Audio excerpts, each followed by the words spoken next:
Hi everybody, this is the video introduction to R. This is RStudio here. It's basically an interface that interfaces with R. If you just download R, you're basically just looking at just this one little console. So RStudio makes it a little bit easier to use. I have R version 3.5.1. It's a little old now, but I think they're up to 3.6. So you can install the newest version if you want. And you can have multiple versions of R installed. Let's see, how many versions of R do I have installed? I have R 3.1, 3.5, and 3.3 installed on my computer. So, I mean, you can have multiple versions installed. Okay, so once you get R installed in RStudio and you open up RStudio, you'll have a blank environment like this. So the window's divided into 4 panes.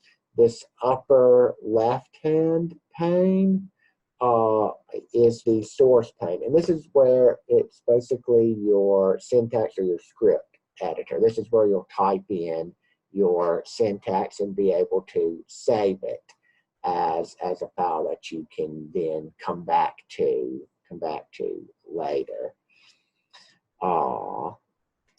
Below this is the console. You can type commands into the console here, like we want to see what is 2 plus 2.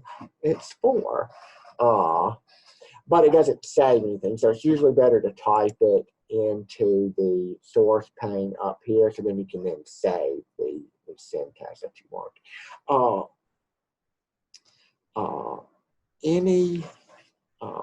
Any variables create data sets will all be saved over here in your environment. Different objects that you have. This bottom pane here will list all the packages you have installed. If you want to, instead of typing in library and installing a package, you can just check this box and it'll install the package for you. You also have access to your files. If you create any plots in R, they'll pop up over here in this window. It also has a help window here that you can view. So I mean, we could click on one of these as the boot function, and then you can get the help menu for that package as well. So I'm going to open the script file that I've written for this little intro video, and we're going to walk through it to kind of give you an introduction into R. And this file will be saved on Canvas, so you can kind of play with it and use it later. So you mean you can use R like a calculator? I just did that earlier. You know, you say highlight 2 plus 2, run it, and it'll tell you right here the answer is 4. You can assign objects values. So here we're assigning X. We'll make X an object and assigning a value of 3. Assign Y a value of 4, and let's multiply them together. We get 12. We can also make vectors using this C. So this is like combine. So we want to make an object W, and then it's going to list just objects 1, 2, 3, and 4. So, and you see how they're all showing up in our environments here. So we have Y, how it's defined. W is then defined as a numerical vector. 1 row, 4 columns, like that. You know, we can. Now we're going to multiply then 3 by our vector here. So notice that from W, multiplied it by X, so everything in there got multiplied by 3. We can also create string characters. So here I'm going to create a string character called gender. And you can see, so this is now then a string vector, right? It's a vector of just string characters where I have 1 male, 2 male, 3 males, and 2 females in it. Sometimes in measurement and psychometrics, we need these vectors to be factors, so we can use them in analysis, and so we can convert that. So let's convert the gender here to, now instead of it being a vector, a character vector, it is now a factor with 2 levels, male and female. And you can see how we assigned. Males were assigned 2s, females were assigned 1s here. So objects that perform different operations in R, these are known as functions. And usually a function starts off with the function name and then you give it your arguments. Now you can write your own functions in R, but we'll typically be using a package that contains a set of functions. And so we'll talk about that in a minute. R will typically save in what it usually works out of what they call a working directory. This is where your files are stored, and anything you want saved. So you can see, well, what working directory am I working in? I'm working on the H drive, my documents. I want to change that to my class folder.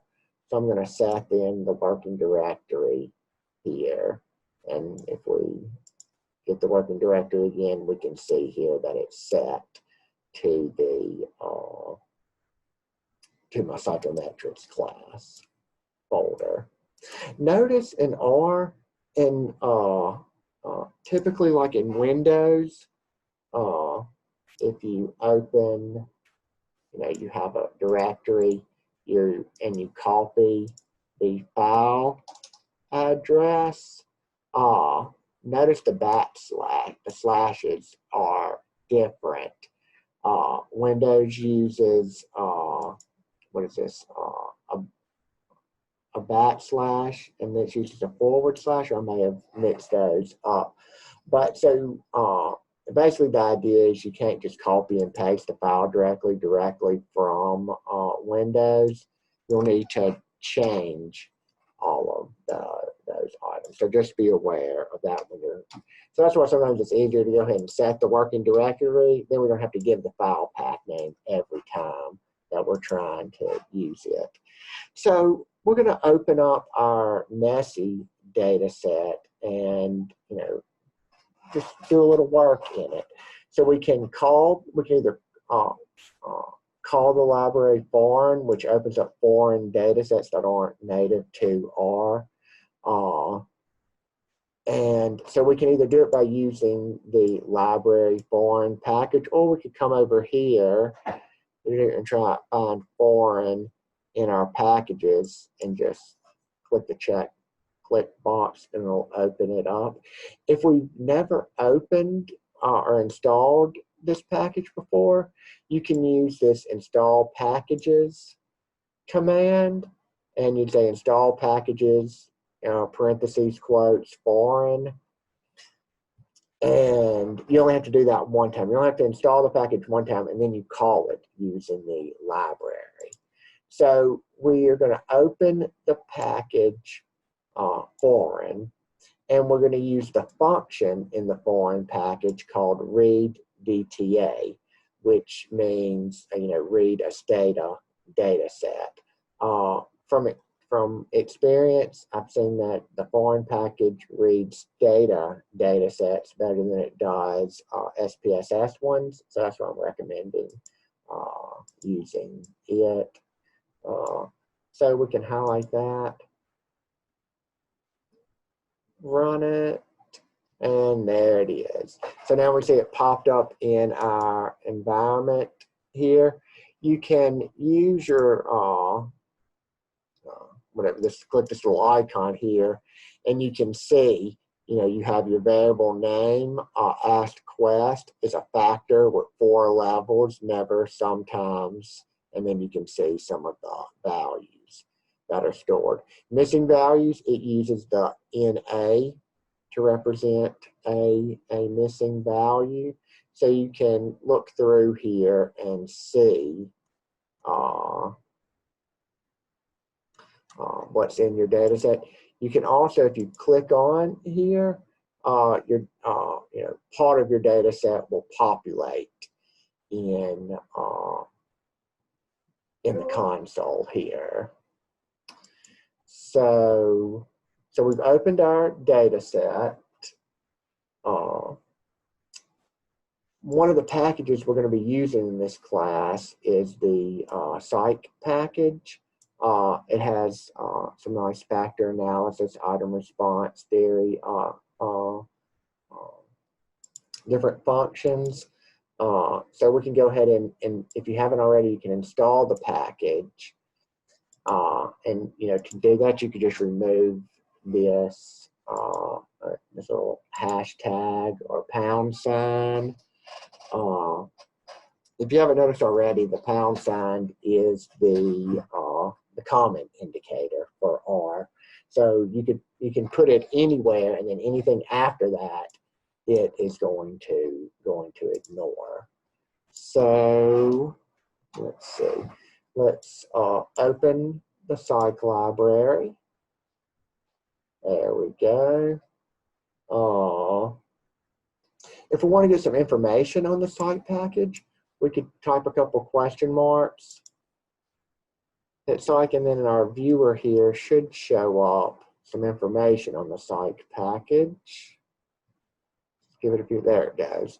So then you can find, you can get an introduction to the psych package, and it'll pop up in your PDF viewer. You could also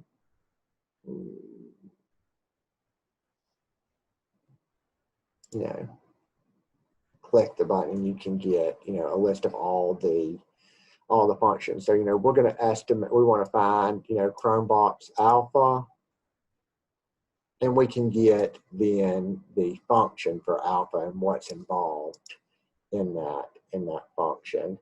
So to be able to run a Chromevox alpha, let's do the same thing with those collaborative learning items we did in the STATA video.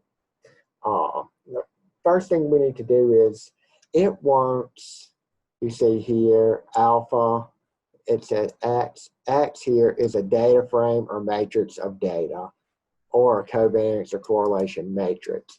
Well, we don't want to get an alpha for the entire NESI data set. So we're just going to save out a new data frame with just the collaborative learning items.